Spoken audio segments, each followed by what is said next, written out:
with the number being retired, it was sort of an unofficially retired, but now to have that official, how much does that mean to cap off this whole thing? You know, that is really cool. I mean, I love being a Jaguar, and I love this organization, and for the Khan family to decide that, you know, to officially retire, and I know no one had worn it since, but it means something different, and it's just cool. I mean, it's like one of those. I mean, it's like none of this is the reason you play the game, but when the game you love and you're able to play results in this, is what's fun. Been quite 8 months. This has been. Yeah, I'm exhausted. Yeah, I've had several of my friends saying, "How long are we going to do this for?" Because we're really tired of going to these parties and talking about you. And I said, "Well, you sure haven't slowed down and drinking the free booze." So, you know, so they might complain, but they've had a good time. It's been long, but you know what? And I've said this, but how the Jaguars handled this, and this organization is first class. What they did in celebrating me and my family from February when it was announced all the way to this moment is really unprecedented. The teams don't do that. And I'm not saying they're not great franchises that don't take care of their alumni, because they do. Most teams are really good at that.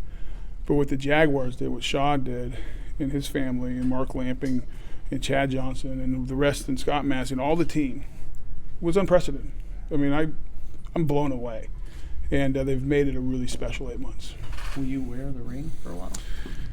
You know, I'm not a big jewelry guy. I have one piece of jewelry I wear. I don't wear a watch or anything. I got my wedding ring, and that's it. So my guess is it won't be a regular thing that I put on, but for special occasions. And I'm going to have to wear it to a few games just so I can make sure that some of my good friends in the media have to kiss the ring. Tony, you owe me that. Tony, Yeah, I do owe you that. you got the week in Canton, but to have this day here in Jacksonville, what does that mean to you? Well, yeah, and that's what I was trying to say up there. Like, I thank my family, and they're amazing, and I've spoken about them, and you can't speak about them enough. And I told them coming in, I said, this is actually not about you. This is about the fans. And I know there was several thousand that came up to Canton, but I wanted that moment to celebrate with the fans that supported me and to let them celebrate. Because I think this is, you know, I'm going to the Hall of Fame, and it's awesome, but it's about my teammates, it's about my family, but it's also about those fans out there who love this organization. And I'm not joking when I think these are the best fans.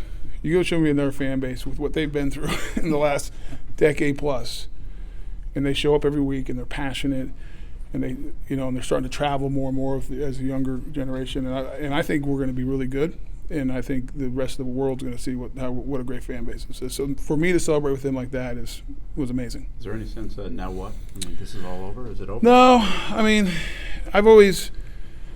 the good thing in my life, how I've tried to handle everything. I mean, you know, you get done playing football, and you can't be a football player forever, and I've tried to stay close to the game through doing media and stuff with the Jaguars and Westwood One, which I love, and it's fun. But I've also, thankfully, been able to start a business career. And so it's funny. The whole process has been amazing. But then most days, everyone I'm working with and trying to do stuff with is like, don't really care about, you're Tony Boselli, our partner. Like, let's get stuff done. So I got plenty of things I still want to do in life, and this is a great milestone, and I'll never forget it, and I'll always be a Hall of Famer, and my number will always be retired here, but I got a lot of life to live, so I'm not slowing down. Tony, you've gone out of your way throughout this whole process to talk about Jimmy and Fred as guys who should be next up. Now that you have the jacket and the ring and the bust, do you think your voice will carry more weight for them? Well, I don't know. You guys know the process. I mean, there's 50 or 51 or 49, however many men and women are the voters now, and I will definitely give my opinion and be strong about it. I mean, Fred Taylor, there's nobody who's rushed for more yardage in the history of the NFL that's not in Hall of Fame. And you look at his yards per carry, I think he's like top 3. And then if you don't believe any of that, just go turn on the tape and tell me who's better. and then everyone knows what Jimmy did and how he dominated in a much different era, in a different offense and everything else. So I'll make my voice heard. At the end of the day, the voters got to vote. It's a tough process because I guarantee there's about 15 to 20 other guys out there that people feel that strongly about them too. Did that last Duval live up to expectation? Yeah, they were good. They were good. It was I got the one pregame. It was good. That was better, I think. And it was that was fun. That was just a fun moment for me. Nice First pick. round